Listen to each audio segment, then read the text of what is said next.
Hi viewers, మీకు తాటాకు బుట్టలో రకరకాలవి చూపిస్తాను. మీకు చూడండి, ఇది తాటాకులతో చేసిన టోపీ, కలర్ వేశారు. ఇది బాగుంది కదా.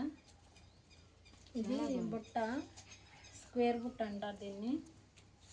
ఇది కూడా అంతే, కానీ ఇది కిడ్స్ కోసం చేశారు. ఇది కూడా ఆ బుట్టే, కాకపోతే ఇది షేప్ వేరు, రౌండ్ షేప్ వచ్చింది కొంచెం. ఇది దినుసుల బాక్స్. మనం ఏదన్నా మసాలా దినుసులు, తాలింపు గింజలు ఫ్రై చేసుకోవాలంటే దానికోసం ఇది మన ఉమెన్స్కి బాగా ప్రత్యేకంగా ఉపయోగపడుద్ది. ఇది పెన్ స్టాండ్. ఆఫీస్లో ఏదన్నా కంప్యూటర్ దగ్గర పెన్స్ పెట్టుకోవాలన్నా, లేకపోతే వంటగదిలో మన స్పూన్స్ అవి పెట్టుకోవాలన్నా బాగా యూజ్ అయ్యిద్ది. ఇది కూడా అంతే, దినుసుల బాక్స్లోనే. ఇది కూడా ఒక టోపీ. ఇదొక కలరు, ఇదొక కలరు. బాగుందా ఫ్రెండ్స్? ఇదొక box, square shape box, sweet box లాగా. ఇవి మనం స్వీట్ షాప్లో మనం వీటిని ప్రమోట్ చేయొచ్చు. ఇది కూడా ఒక ట్రే లాగా, మనం డైనింగ్ టేబుల్ మీద ఫ్రూట్స్ అవి పెట్టుకోవటానికి.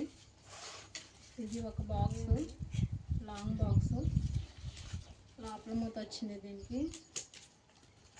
ఇది కూడా ఒక ట్రే లానే, ఫ్రూట్స్ అవి పెట్టుకోవడానికి యూజ్ అయ్యింది. ఇది హిందూస్ వాళ్ళు పూజ అవి చేస్తారు కదా, అప్పుడు పూజకి వెళ్ళేటప్పుడు ఆ కొబ్బరికాయ, పూలు అవి పెట్టుకొని తీసుకెళ్ళడానికి. ఇది చిన్నపిల్లల కోసం, వాళ్ళతో పాటు పెద్దలతో పాటు చిన్నపిల్లలు కూడా వెళ్తారు కదా, వాళ్ళ కోసం. ఇది డస్ట్బిన్. ఇది బాగా జాబ్ చేసే వాళ్ళకి ఉపయోగపడుద్ది. ఏదన్నా కంప్యూటర్ దగ్గర పేపర్స్ అవి, వేస్ట్ పేపర్స్ అవి వేసుకోవడానికి.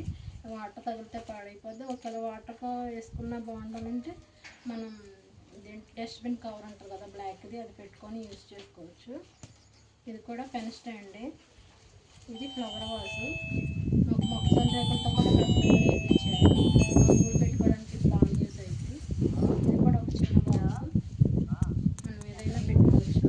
Thank you friends. మీకు ఈ వీడియో నచ్చితే లైక్, షేర్, సబ్స్క్రైబ్ చేసుకోండి.